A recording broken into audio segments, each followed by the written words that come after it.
Apa itu penelitian kuasi eksperimental? Penelitian kuasi eksperimental adalah penelitian yang tampaknya eksperimental, tetapi individu tidak secara acak dialokasikan ke kondisi atau urutan kondisi, meskipun analisis regresi diubah. Lalu ada jenis ekuasi eksperimen. Nah, yang pertama itu ada eksperimen seri times.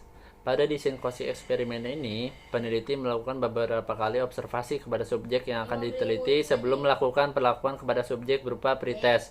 2. Desain grup yang tidak setara. Berbeda dengan desain sebelumnya, desain grup non-equivalent memerlukan adanya kelompok eksperimen dan kontrol. Yang ketiga, yaitu desain sampel seri waktu yang setara.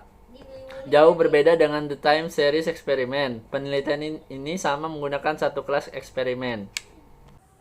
Cara melakukan kuasi eksperimen. Langkah yang pertama, identifikasi pertanyaan penelitian.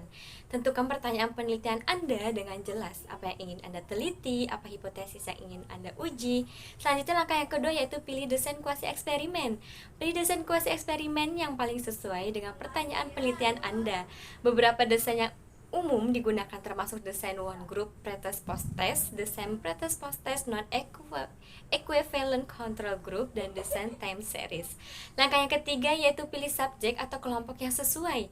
Pilih subjek atau kelompok yang akan Anda teliti bisa berupa kelompok yang sudah ada seperti kelas di sekolah atau unit dalam suatu organisasi.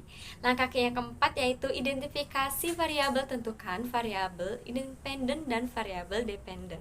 Langkah yang kelima yaitu pengukuran pra-intervensi, yang mana lakukan pengukuran awal terhadap variabel dependen sebelum melakukan intervensi untuk membantu Anda memahami kondisi awal subjek. Langkah yang keenam yaitu intervensi atau perlakuan, yang mana terhadap kelompok yang Anda pilih bisa berupa pemberian program, pelatihan, atau tindakan lainnya yang ingin Anda teliti. Langkah yang ketujuh yaitu pengukuran pasca intervensi. Lakukan pengukuran terhadap variabel dependence setelah intervensi dilakukan. Langkah yang ke-8 yaitu analisis data. Analisis data kuasi eksperimen melibatkan perbandingan hasil pra-intervensi dan pasca intervensi untuk melihat perubahan yang terjadi. Langkah yang ke-9 yaitu pertimbangkan faktor eksternal. Perhatikan faktor-faktor eksternal yang mungkin mempengaruhi hasil seperti variabel pengganggu yang tidak terkendali. Langkah yang ke-10 yaitu kesimpulan. Tafsirkan hasil penelitian dengan hati-hati dan perhatikan bahwa karena keterbatasan dalam pengacakan, interpretasi sebab akibat mungkin lebih lemah dibandingkan eksperimen sejati.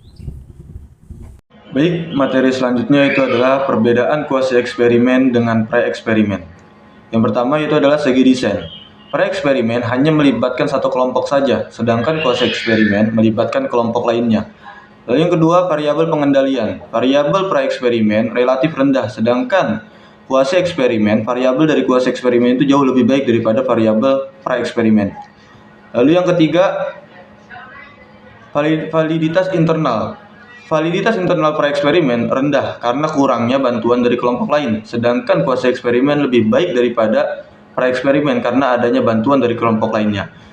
Lalu yang keempat, kebutuhan akan pengacakan. Pra-eksperimen tidak menggunakan pengacakan untuk pembagian subjek ke dalam kelompok-kelompok. Akan tetapi kuasi eksperimen sering menggunakan pengacakan untuk mendapatkan dua kelompok tersebut. Lalu yang selanjutnya, etika kewajiban. Pre-eksperimen umumnya tidak melibatkan tindakan kerugian subjek penelitian, sedangkan kuasi eksperimen melibatkan tindakan yang beresiko terhadap subjek penelitian. Lalu selanjutnya, representativitas sampel. Pre-eksperimen menggunakan sampel yang tidak secara acak dan secara keseluruhan, sedangkan kuasi eksperimen menggunakan sampel secara acak atau secara keseluruhan. Lalu yang terakhir yaitu adalah kesimpulan atau generalisasi.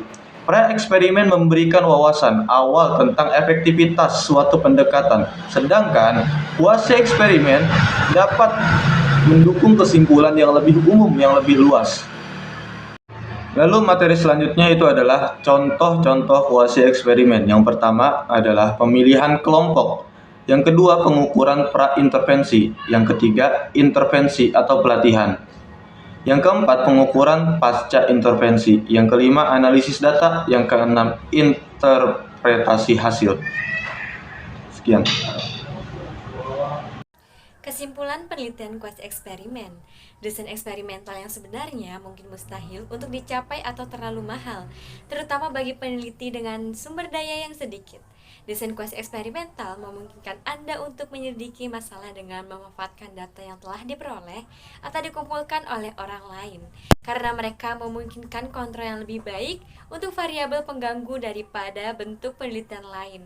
Mereka memiliki validitas eksternal yang lebih tinggi daripada kebanyakan eksperimen asli dan validitas internal yang lebih tinggi daripada penelitian non eksperimental lainnya.